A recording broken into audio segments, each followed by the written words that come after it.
Hello. Hello. Sahib जी। अच्छा हाँ, कौन भगत जी? जी कौन भगत जी, फोन आया था जी आपका? जी जी मैं नई मुंबई से बोल रहा हूँ, अरुण हाँ बाबू। हाँ, बताओ भगत जी। बस ऐसे ही मैं सर्च कर रहा था, वो वीडियो देख रहा था, उसमें वीडियो में नंबर था तो मैं अच्छा। बोला चलो थोड़ा बात कर लेते हैं। बताओ भगत जी। बस ऐसे ही वही देख रहा था। अभी ये जो चल रहा है जो प्रकट दिवस, तो आप लोग तो नहीं होंगे ना फिर प्रकट दिवस में? नहीं भगत जी, हम नहीं है प्रकट दिवस में। अभी जो ये सब जगह सब आश्रमों में मनाया जा रहा है उसमें। नहीं, हम नहीं हाँ है। हाँ, तो वही मैं देख रहा था वीडियो, पवन जी का जी वीडियो क्या देख हुआ, रहा कोई था। शंका दिखा उसको ले गए?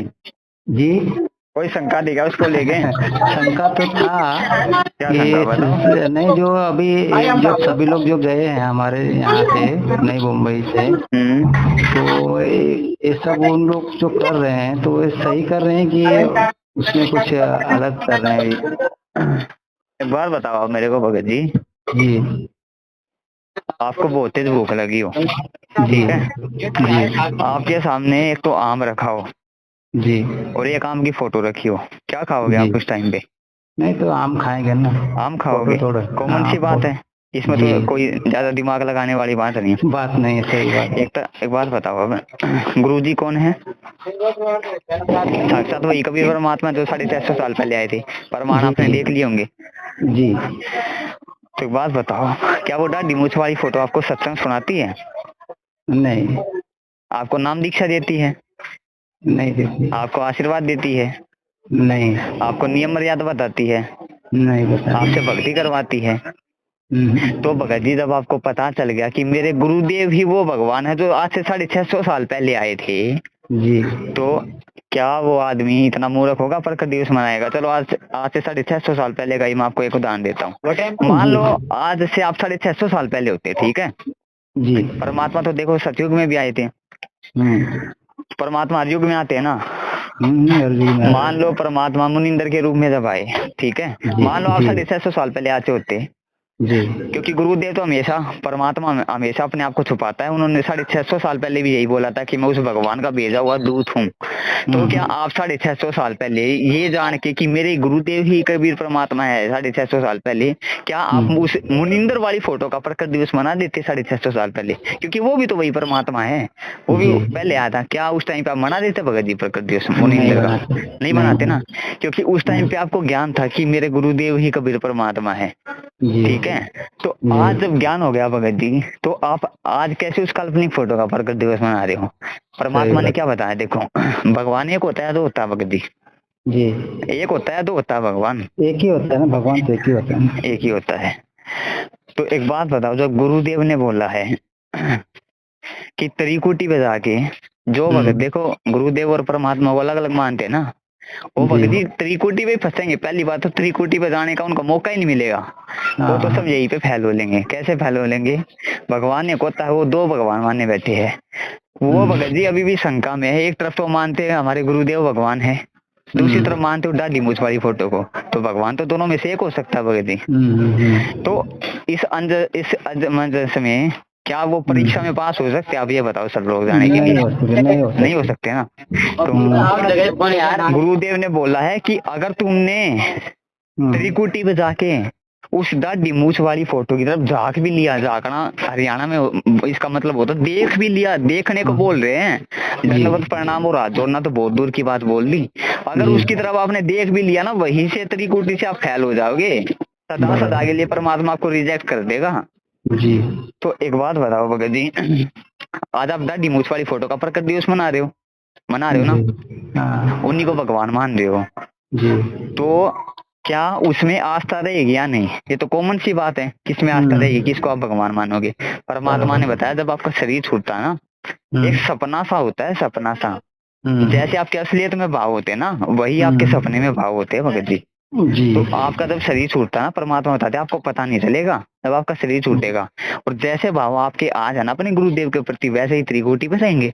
आप भी आज भी आप उनको एक मानुष जो है स्वीकार वो कर रहे हो, मान रहे हो, और वहां पे भी उनको मानुष मानोगे, वहीं पे फैला आप तो। आपका तो बना बराबर। बनाया सारा खेल बिगाड़ गया। आप तो बिगड़ जाओगे गया। 84 लाख में फिर। जी। तो भगत जी अब आप देख लो समझदारी किसमें है। बराबर। अब बताओ मनाओगे प्रकट दिवस कबीर जी का उसका फोटो का? नहीं बना सकते, फोटो पे नहीं मना सकते। तो भगत जी वही तो समझ, अरे देखो जब हमें पता है हमारे गुरुदेव परमात्मा है, 8 जी। सितंबर को उनका तो जन्मदिन मनाया जा रहा है। जन्मदिन मनाना कितनी बड़ी बात होती है, आप समझते हो इस बात को? जी। भगवान का जब इन जन्मदिन मनाना, उस कबीर परमात्मा का जो हमेशा प्रकट होता है उसको जन्मदिन मनाना, मतलब उसको एक मानुष सिद्ध करना है। गुरु मानुष कर जी। जानते थे नरक ये अंध हुए दुखी संसार में आ गए जम के बंदे। बराबर। हाँ तो भगत जी वो तो गधे की योनि में जाएंगे, नरक में जाएंगे वो जो जिन्होंने जन्मदिन मनाया ना।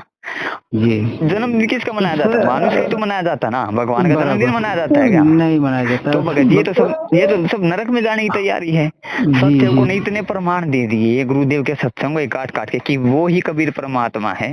वो भगत जी सीधे सीधे नहीं बोलेंगे कि मैं ही वो कबीर परमात्मा हूँ। उनका जी। काल के साथ में एग्रीमेंट है। बराबर। क्या क्या एग्रीमेंट हुआ था काल के साथ में? एग्रीमेंट ये हुआ था कि काल ने बोला था, गुरु काल ने तो वचन लिया था ना परमात्मा से। एक वचन ये लिया था कि आप अपना ज्ञान देना, जो आपके ज्ञान को स्वीकार करे वो आपका, और जो मेरे ज्ञान को स्वीकार करे वो मेरा।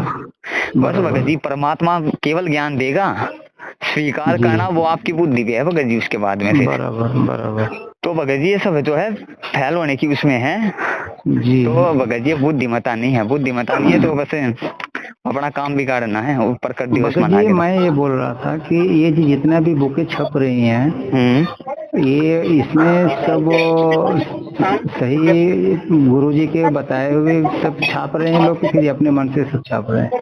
देखो भगत जी चाहे गुरु जी के बताए से छाप रहे हो या ना छाप रहे हो, उन ये जो पुस्तक है ना भगत जी, इनमें इन लोगों ने मिलावट कर रखी है जी। अगर ये ओरिजिनल पुस्तक होती गुरुदेव की, जो परमात्मा ने अपने हस्तकमलों से लिखी थी, ठीक है, तो आप उसको बांट सकते थे। लेकिन परमात्मा के जेल में जाने के बाद में इन लोगों ने ज्ञान गंगा में मिलावट कर दी है भगत जी, जिसको बांटते हैं ना। बहुत सी मिलावट हुआ है, बहुत सी मिलावट हुई है जी। वो, ठीक है।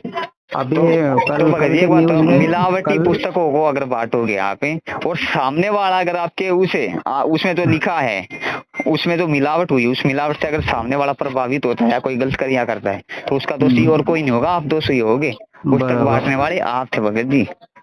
परमात्मा कहते हैं ना सहयोगी भी उतना ही दोषी होता है जितना कि वो काम करने वाला। कल तो ये मिलावटी पुस्तकें नहीं बांट सकते भगत जी, मिलावटी पुस्तकें अभी सारी। कल भगत जी कल एक वो यूट्यूब पे आया था, ये जो पुस्तक जो बोलते हैं ना हर महीने में पढ़ने का एक बार, कौन सा पुस्तक का नाम बोल गया मैं, वो जब बोल पड़े। हाँ जो बोल पड़े। अच्छा, उसमें भी किसी ने पढ़ के बोलता है, देखो कितनी बड़ी मूर्खता दिखती है भगत जी। इन्हें भगत जी अगर हर महीने पढ़ने का आदेश देना था तो इन्हें इससे अच्छा तो ज्ञान गंगा का देना चाहिए था भगत जी। हाँ, ज्ञान गंगा में क्या है? ज्ञान है। ज्ञान को बार बार में जब आदमी सुनेगा तो भक्ति नियम मर्यादा भी अच्छा हो चलेगा, दृढ़ होगा भगत, अपने गुरुदेव के प्रति भगवान के प्रति विश्वास बढ़ेगा। लेकिन किसको बार बार में पढ़ा रहे हैं? गुरुद्रोही को। अगर चलो इनके अनुसार मान ले गुरुद्रोही है तो गुरु परमात्मा कहते हैं ना गुरुद्रोही के तो मुख देखने से भी पाप लगता है। अगर इनके अनुसार ये गुरुद्रोही है भगत जी तो हर महीने उनकी शक्ल दिखा रहे गुरुद्रोहियों की, संगत को नरक में ठोकने की तैयारी है पूरी। बराबर। तो भगत जी यही बात है, कुछ फायदा नहीं है। देखो दास नहीं कह रहा कि आप सत्सेवकों की तरफ आओ या किसी मैनेजमेंट की तरफ जाओ, दोनों तरफ का ज्ञान सुनो। ये जो परमात्मा ने जो आपको सत्संग दिया है, सबसे पहले सत्संग सुनो, ठीक है। उन सत्संगों से देखो भगत जी, परमात्मा का जो असली आदेश होता है ना वो सत्संग ही आदेश होता है। उसके बाद में तो परमात्मा आदेश दे के भगत को उसकी परीक्षा लेता है भगत जी, उसके बुद्धि और विवेक की। जैसे देखो एक बार गुरुदेव एक संत के रूप में आए थे, उन्होंने अपने बच्चों को सत्संग में क्या ज्ञान दिया कि बच्चों जो अपने गुरुदेव की आज्ञा नहीं मानता है ना वो नरक में जाता है, यानी वो जो है भगत शिष्य फैल हो जाता है। उसके बाद में उन्होंने उन्होंने अपने शिष्यों की परीक्षा लेने के लिए पता क्या किया? आदेश दिया कि मेरे सर में 5 जूते मारो। सुना होगा आपने उदाहरण। तो उन्होंने तो सारे शिष्य धर्म संकट में पड़ गए कि अगर गुरुदेव के सर में जूते मारते हो तो नरक में जाएंगे, और गुरुदेव का आदेश नहीं मानना तो भगत जी वो क्या फेल हो जाएंगे। शिष्य धर्म में फेल हो जाएंगे। तो काफी देर तक वो ऐसा ही करते थे। तो उनके गुरुदेव ने बोला, अरे क्या हुआ, अभी मैंने क्या पढ़ाया था तुम्हें सत्संग में, क्या आदेश दिया था? तो भगत जी सबने नीचे गर्दन झुका ली। उनमें से एक भगत खड़ा हुआ काफी देर बाद में, गुरुदेव के चरणों में बैठा और अपने ही शीश में 5 जूते मारे, अपने ही सिर में 5 जूते मारे। तो उसके गुरुदेव ने बोला कि बेटा मैंने तेरे सिर में जूते मारने के लिए नहीं कहा, अपने सिर में जूते मारने के लिए कहा है। तो उस शिष्य ने पता क्या जवाब दिया कि गुरुदेव ये शीश भी तो आपका ही है, ये दास का शीश भी तो आपका ही है। बराबर। तब भगत जी वो तो क्या भगत जी आप इसका निष्कर्ष ये निकलता है, तो क्या गुरुदेव ने ये बोला था कि तुम मेरे सिर में 5 जूते मारो? ये भगत जी परमात्मा जो है ना बुद्धि और विवेक की परीक्षा लेता है सत्संग रूपी आदेश दे के। ये तो 27 साल से तो परमात्मा ने सत्संग किया ना, ये है परमात्मा का असली आदेश। ये आदेश परमात्मा देकर आज जेल में बैठा, जेल में वो ऐसे ही नहीं बैठा परमात्मा जी। एक बात बताऊं, असंख्य ब्रह्मांडों का राजा जो फूंक मार दे दुनिया उड़ जाए भगत जी, किसकी औकात है परमात्मा को जेल में बैठा देंगे? है किसी की नहीं औकात। क्यों बैठे आज वो पता आपको? शिष्य अपने भक्तों की परीक्षा लेने के लिए, ये देखने के लिए इन मूर्खों को मैंने 27 साल तक ज्ञान दिया। अब देखता हूँ इन्होंने कितना मेरे ज्ञान को समझा। अगर आपके अनुसार चलो मान लो, या सतलोक आश्रम मैनेजमेंट के पीछे लगे भक्तों के अनुसार मान लो कि वो पीढ़े पर चाहे ऑडियो अगर गुरु जी की भी है ना, तो वो भक्तों की परीक्षा भगत जी वो उनके लिए आदेश नहीं है। असली आदेश परमात्मा का सत्संग रूपी आदेश होता है, वो तो उनकी परीक्षा के लिए परमात्मा कर रहे हैं जी। अच्छा, ये पीला पर्चा जो लेते हैं वो गुरु जी के आदेश से आता है? आदेश से आता हो या ना आता हो भगत जी, उससे हमें कोई लेना देना नहीं होना चाहिए। हमें ये देखना चाहिए वो सत्संगों से मैच करता है नहीं। सत्संगों में क्या बोलते हैं गुरु जी, ये राजनीति भगत के लिए सबसे बड़ा घाटे का सौदा है। राजनीति करने वाला भगत कभी पार नहीं हो सकता। राजनीति और परमात्मा का 36 का आंकड़ा है, और जो संत राजनेताओं के पीछे फिरते वो संत नहीं है। तो क्या ऐसा आदेश है कि इतने सत्संग गुरु जी ने कर दिए राजनीति के ऊपर, क्या उसके बाद में परमात्मा अपने भक्तों से वोट डलवाएंगे? कभी 1 साल कांग्रेस, 1 साल बीजेपी, 1 साल कांग्रेस, 1 साल बीजेपी, ये भगत जी वो डलवाएंगे क्या? नहीं डलवाएंगे। तो भगत जी ये तो देखो कॉमन सेंस वाली बात है, ये तो आपने सोचनी पड़ेगी। मैं बोल रहा था कि अभी बीच में 1 महीना पहले 3-4 तारीख को मई महीना में, मई जून में 3-4 जून को अभी अलीबाग में, अलीबाग में आए थे आप? हाँ, अलीबाग में कोई सत्संग कर रहे थे लोग। हाँ, हम लोग को अभी देखिए भगत जी, हम लोग तो नए जुड़े, यहाँ बम्बई में नए आए हम लोग, यहाँ यूपी से जुड़े, और यहाँ पे नए आए तो यहाँ के लोगों के बारे में उतना बात नहीं हो पाती है। अच्छा। हाँ, वो जहाँ सत्संग हो रहा था तहाँ गए हम लोग और बुक सेवा किए। अच्छा। हाँ, तो वहाँ पे लोग बोले कि वहाँ पे अलीबाग जाना है, सेवा है, गुरु जी का आदेश आया कि सेवा में जाना है, गुरु जी के सेवा में जाना है। तो हम लोग पूछे भाई क्या सेवा है, वो बताएं कि उसी हिसाब से आदमी जाएगा ना। बोले नहीं, वहाँ जाने के बाद पता लगेगा, ये गुप्त सेवा बताई गई है, वो गुप्त सेवा है।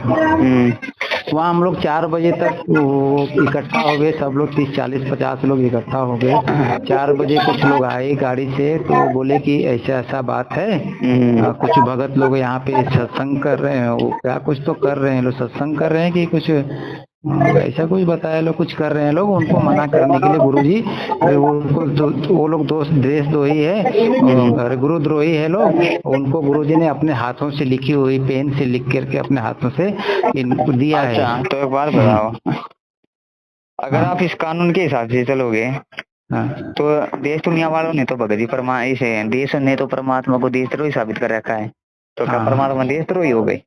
नहीं, देशद्रोही नहीं हो गया वो लेकिन कानूनी कार्रवाई से वो है ना देशद्रोही, है या नहीं है ना?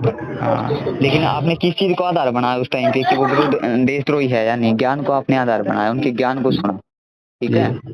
इसी प्रकार भगत जी एक पीला पर्चा लिखने में लेके जाओ, मैं दे दूंगा परसों। हाँ बोलिए। इसी प्रकार भगत जी ये भगत जी डिजिटल युग है, ये कोई वो नहीं है, सतयुग है। इसमें उस पर लिखा रहा है, उसमें वीडियो चल रही है कि वो गुरु जी है, या आपके पास कोई दिव्य दृष्टि, आप दिव्य दृष्टि से देख लोगे कि वो मेरे गुरुदेव का ही आदेश है। ये भगत जी काल का युग है, ये बिचली पीढ़ी का समय है। इस टाइम पे काल है ना पूरा जोर लगाएगा एक एक आत्मा को फांसने के लिए।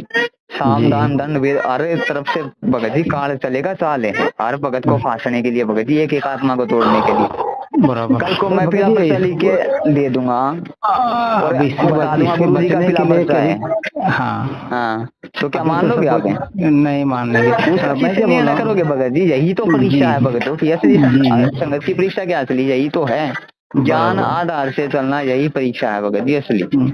ये अभी व्हाट्सएप पे बोलते हैं लोग, फेसबुक पे बोलते हैं, ट्विटर पे बोलते हैं, और क्या जगह जगह बोलते हैं कि लोग शेयर करो, मैसेज करो, ये सब करो। ये सब गुरुजी का आदेश है सर। मैं आपको वही तो बता रहा हूँ भगत जी, ज्ञान आधार से आपने निर्णय करना पड़ेगा उस चीज का। जी मैं तो ज्ञान आधार से ही निर्णय करके, मैं तो फेसबुक नहीं चलाता हूँ, और अभी ट्विटर पे, मैसेंजर पे, और ये क्या बोलते हैं इंस्टाग्राम पे, ये जो मैसेज होता है तो वो लोग बोलते हैं कि शेयर करो, वीडियो शेयर कर रहे हो आप, दोस्ती हो रहे हो भगत जी उल्टे हैं आपके। मैं शेयर नहीं कर, आप शेयर कर रहे हो वही मिलावटी पुस्तक हो, उनको वही पड़ेगा, उसमें दोष फिर आप किसका लगेगा? आपको ही तो लगेगा, किसी और को थोड़ी लगेगा। बराबर बराबर। तो ये शेयर करने से अच्छा तो भगत जी पहले आप एक काम करो, फेसबुक चलाओ, पवन दास इज लाइव के नाम से फेसबुक पेज है, उस पर ज्यादा से ज्यादा वीडियो देखो पहले। नहीं मैं यूट्यूब पे कोई दबाव नहीं डाल रहा है, दास केवल आपको एक सुझाव दे रहा है। यूट्यूब पे सर्च करो शंकर समाधान या संत रामपाल जी भगवान, जो वीडियो आए सत्य को वो देखो ज्यादा से ज्यादा। पहले भगत जी 2-3 महीने का वीडियो, 1-2-3 महीना तो बहुत कह दी मैंने, आप 1 हफ्ता वीडियो देख के देख लो, आपको नीर खीर का निबेरा कर देगा परमात्मा भगत जी। बराबर। ये अगर हमारी बातचीत हो रही है ऐसे नहीं हो रही है, परमात्मा करवा रहे हैं, क्योंकि परमात्मा आपको काले जाल से निकालना चाहते हैं, ये परमात्मा की दया है आप पे। बराबर जी। इसलिए भगत जी वो आपको काले जाल से निकालना चाहते हैं परमात्मा। बराबर, इसलिए हमारी बातचीत हो रही है। मैं तो उनसे ही बात करने का मैं सोचा, उनका नंबर होएगा, पवन जी का नंबर होएगा तो बात करेंगे। ये सतगुरु हेल्पलाइन नंबर है, 3रा नंबर है जो आपने मिला है, सतगुरु हेल्पलाइन के पास नहीं रहता ये जी। चलिए कोई बात नहीं, आपसे बात कर लिया तो सब, इसलिए उनसे ही बात होगी। नहीं हाँ, कोई शंका तो नहीं रही ना भगत जी अभी? और भी हाँ बोलिए अभी कोई भगत जी शंका तो नहीं है ना प्रकट दिवस को लेके? नहीं प्रकट दिवस मैं पहले से भी जाओगे ना, नहीं था जाओगे प्रकट दिवस मनाने तो उल्टे दोषी होगे, दोषी कैसे बनाओगे? नहीं मैं जाना वाला था भगत जी, परमात्मा एक होते हैं, और अगर आप प्रकट दिवस हम मनाओगे तो भगत जी इससे ये सिद्ध होगा कि आपने परमात्मा 2 माने हैं। क्योंकि भगत जी एक तरफ तो आप बोल रहे मेरे गुरुदेव भगवान, दूसरी तरफ उस दाढ़ी मूछ वाली फोटो का प्रकट दिवस मना के आप उसको भगवान साबित कर रहे हो। बराबर। तो भगवान भगत जी भगवान तो नहीं हो सकता, और दो भगवान मान के चलेगा ना भगत जी। उसका तो भगत जी फिर उसको तो मर्यादा उसे गिरेगा, सीधी बात, मर्यादा उसे गिरेगा परमात्मा की। ये भगत जी छटनी का समय चल रहा है, ये आखिरी समय चल रहा है भगतों का। जी जी। एक बात बताओ, आज ये संगत जो है मैनेजमेंट के पीछे लगी हुई, तो आए दिन संगत देख लेना, आप अकाल मौत मर रही है। अरे संत रामपाल जी का भगवान हो गया और अकाल मौत है भगत जी, हो नहीं सकता, ये तो बहुत दूर की बात है। बराबर। परमात्मा क्या बोलते हैं, मेरे भगत को काटा नहीं लग सकता। बराबर। अगर थोड़ी बहुत ऊंच नीच भी होती है तो उसकी मर्यादाओं के कारण, उसकी जो है सेवा भाव के कारण होती है। थोड़ी बहुत भी अगर ऊंच नीच होती है तो, और संत रामपाल जी वो भगत हो गए, थोड़ी बहुत ऊंच नीच तो छोड़ो, ये अकाल मौत मर रहे हैं। तो मैं क्या बोल रहा था भगत जी कि अभी जो हम लोग नाम लिया है, हमारे घर में अभी 3 लोग हम लोग नाम लिया है, फैमिली हमारे भगतमती और एक बच्ची नाम लिया, अभी बहुत 3-4 लोग है बाकी नाम लेने के लिए। तो अभी जो नाम लेना रहेगा तो फिर कहाँ से लेंगे नाम लेने का? देखो अभी जो है ना कोई वो है नहीं भगत जी, अभी उसके लिए आपको, आपने नाम ले रखा है? हाँ मैंने तो नाम ले रखा है। किसके लिए चाहिए फिर आपको नाम? नहीं मेरे लिए नाम नहीं चाहिए, अगर हमारी भगतमती लिया है, एक बच्ची लिया है, ठीक है, उन्होंने ले लिया। हाँ 2 बच्चे और बाकी हैं लेने के लिए नाम, तो क्या करना उनके लिए, अगर उनको नाम लेना रहेगा तो देखो भगत जी उसके लिए जो है ना परमात्मा ने संकल्प नाम दीक्षा बताई है। अब संकल्प नाम दीक्षा क्या होती है? संकल्प नाम दीक्षा में भगत जी उनको तीनों समय की आरती करनी होगी, ठीक है, आरती करनी होती है, परमात्मा के सत्संग सुनने होते हैं, और सबसे जरूरी भगत जी नियम मर्यादाओं में रहना होता है, जो परमात्मा ने नियम बताए हैं। ये है सबसे जरूरी, नियम मर्यादाओं में रहना भगत जी। जी तो देखो, क्योंकि ये तो देखो, ये तो कोई आप मूर्ख से मूर्ख व्यक्ति से पूछोगे ना नाम देने का अधिकारी कौन होता है, वही बता देगा कौन होता है, गुरु होता है। गुरु आपका कहाँ बैठा है आज? आपका गुरु कहाँ बैठा? जेल में बैठा ना। क्या आपने गुरु जी का कोई वीडियो देखा है? कि गुरुजी बोल रहे हो कि बेटा मैं इन सबको आदेश देता हूँ नाम दान खेलने का खोलने का जगह जगह पे, क्या आपने कोई आदेश देखा भगत जी? नहीं देखा। एक बात बताओ, अब देखो 2-3 पॉइंट दास आपको गिनवाएगा। 1994 से लेके 2014 तक जब गुरुजी रहे, उन्होंने एक आश्रम के सिवा दूसरा आश्रम कभी नहीं खोला, ठीक है? 20 साल गुरुदेव जब तक अपना ज्ञान दिया। तो एक बात बताओ, 2014 में गुरुजी के जाते ये 550 से ज्यादा नामदान केंद्र खुल गए, क्या गुरुजी दोगले होते हैं क्या भगत जी? परमात्मा दोगला होता है? नहीं होता। परमात्मा का सत्संग भेजूंगा आपको, साफ साफ बोल रखा, ये जगह जगह पे 20-20 आश्रम खोलने ये संतों के काम नहीं है, गुरुदेव ने साफ साफ बोल रखा है। संतों का काम होता है एक आश्रम खोल ले, उसमें प्यार प्रेम से रहे, ये संतों का काम होता है, गुरुदेव ने साफ साफ बोल रखा भगत जी। बराबर। तो परमात्मा दोगला नहीं होता और ना अपने वचन के खिलाफ चलता है। तो क्यों भगत 2014 से पहले क्या भगत जी कोई व्यवस्था नहीं थी ये नामदान केंद्र खोलने की और आश्रम खोलने की? ये 2014 के बाद में कैसे खुल गए? ये तो भगत जी सोचने वाली बातें हैं। बराबर। तो भगत जी नाम देने का आदेश कोई नहीं है। और देखो 2008 में जो है एक भगत ने परमात्मा से प्रार्थना लगवाई थी क्रोथा में, उसका कोई रिश्तेदार था जी। उसने बोला था, परमात्मा उस टाइम पे जेल में थे जी। तो उस भगत ने बोला था, भगत ने जिससे प्रार्थना लगवाई थी, परमात्मा से प्रार्थना लगवाई थी ना, ये प्रार्थना लगवाई थी कि गुरुदेव आप तो अभी जेल में हो, तो हमारे जो है एक भगत को नाम लेना है, ठीक है? तो गुरुदेव ने उसका जवाब दिया था कि नाम तो मेरे जेल से आने के बाद में मिलेगा, अभी एक काम करो, घर में ज्योति जलाओ, तीनों समय की आरती करो और सत्संग सुनो। ये आदेश परमात्मा ने दिया था भगत जी। और उनके सारे काम सरे थे, सारे काम, इंटरव्यू भी है वो दास आपको भेज देगा, सारे काम उनके सरे थे। तो भगत जी आज नाम देने का कोई आदेश नहीं है किसी को। संकल्प परमात्मा ने कहा, अगर आप परमात्मा से संकल्प कर लेते हो ना और परमात्मा के खाली सत्संग सुन लेते हो नियम मर्यादा निभाने से, 70% लाभ तो आपको उसी टाइम होने लग जाता है भगत जी। लेकिन बात है विश्वास की, विश्वास से बात लग जाती है। भगत जी मैं बोला कि अभी जो हम लोग जो नाम लिया है, हाँ, तो इस नाम में कुछ प्रॉब्लम? देखो भगत जी नाम में कोई प्रॉब्लम नहीं है, पर इनको देने का आदेश नहीं। एक बात बताओ कि सिर में दर्द है, आपको गोली चाहिए सिर के दर्द की, आप वो चाहे मेडिकल स्टोर से लो या भगत जी डॉक्टर से लो, गोली तो आप काम करेगी ना, गोली तो गोली तो काम करेगी ना। तो इसी प्रकार भगत जी इनको नाम देने का तो आदेश है नहीं, पर देखो उन्होंने इतनी संगत को नाम दे दिया। ये जो आप नाम नाम की जब करोगे ना भगत जी, कमाई करोगे, ये आपके अकाउंट में जुड़ जाएगी।